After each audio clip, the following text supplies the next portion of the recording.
Radix sort. Radix sort is a type of lexicographic sort.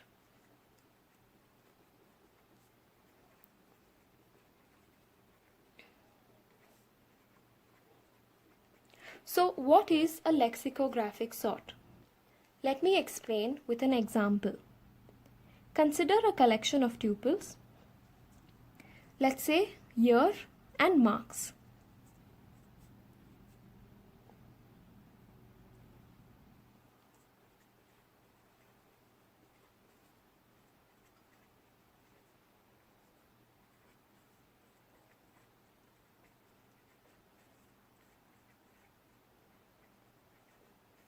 So these are my collection of tuples of years and marks.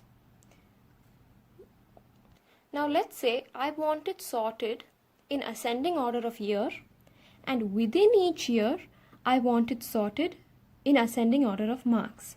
So what do we want to do? Sort in ascending order of years within each year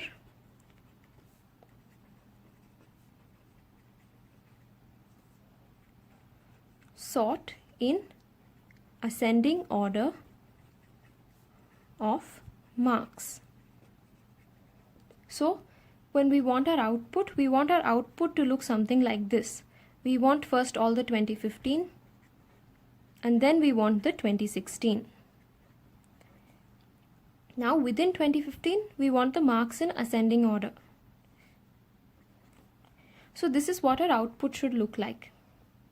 Now when we are sorting tuples with respect to the first dimension and then the second dimension and so on, we call such a sort a lexicographic sort. So how are we going to achieve this? From this order, how are we going to achieve this order? So we start with the most narrow dimension with which we sort. In this example, the year is going to be the broader dimension and the marks are going to be the narrower dimension. So the broad dimension is the year and the narrow dimension is going to be the marks. So we start with sorting the narrower dimension. So start by sorting with respect to marks.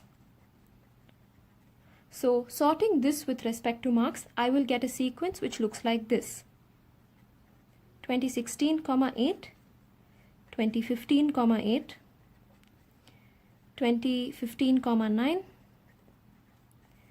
2016, 10. It is important to note that the sorting which we are applying here has to be a stable sort, which means that even though two tuples are going to have the same key, in such a case, the order in which they were present in the first or the unsorted array is going to be preserved in the sorted array. So 2016, 8 is coming before 2015, 8. So 2016, 8 has to come before 2015, 8 in the sorted array, even though the key with which we are comparing is going to be equal. So this order, when the key is the same, the order is going to be preserved. So first we sort with respect to the narrower dimension. Then we sort with respect to the broader dimension. So we sort with respect to year. When we sort this array, the new array which we have formed after sorting with respect to marks, if we sort that array with respect to year, we will get a sequence like this: 2015, 8, 2015, 9, 2016, 8, 2016, 10. This is exactly the same sequence which we expected in our output. So even in this case we are using a stable sort, because 2015 the key was the same for 2015,8 and 2015,9. So the order in which it was present in the unsorted array is going to be preserved when we take it to the sorted array. So this is how a lexicographic sort is going to work. Radix sort is a type of lexicographic sort in which the stable sort used, that the sorting algorithm used here, is going to be bucket sort. That is the only specification. So when we are sorting with respect to a particular dimension, in radix sort, the sort which we will use is going to be bucket sort. So let's look at the algorithm for radix sort. So I'm going to have an algorithm called radix sort. I'm going to input some sequence S and I'm going to input a range N. So S is going to be our sequence, N is going to be our range. So what is the assumption we are making here? We say that all the dimensions or all the keys are going to be in the range N. So now we assume that the first key present in all the keys will be present in range N. We assume that the broadest dimension with which we must sort is going to be the first dimension, and the narrowest dimension with which we must sort is going to be the last dimension. Let's assume that there are d dimensions in the tuple which we are trying to sort. So let's create a loop for that. So we start with our narrowest dimension, which is going to be our last dimension, which is going to equal to d, and we are going to go all the way till the first dimension. So we are going to go from the last dimension to the first dimension. Then what are we going to do for each of these dimensions? We want to perform bucket sort.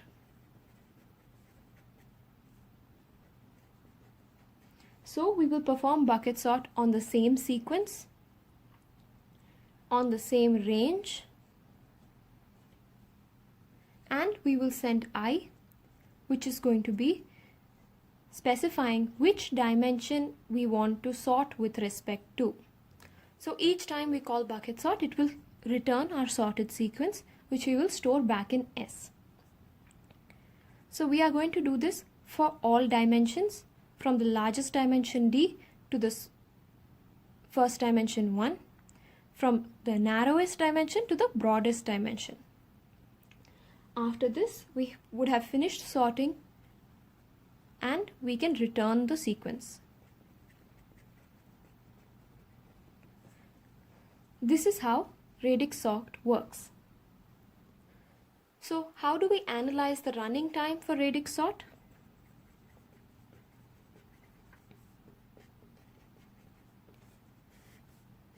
So it's going to call bucket sort. We know that bucket sort is order of capital N plus small n. Capital N being the range, small n being the number of tuples it wants to sort. Now we are going to call this bucket sort how many times? We are going to call this bucket sort d times, or as many dimensions we have. As you can see, in this case we had 2 dimensions and we called bucket sort twice. Now we are going to have d dimensions. We will call bucket sort d times. So what will be the complexity of radix sort? Radix sort will be order of this d into n plus n, because we are going to perform this algorithm d times.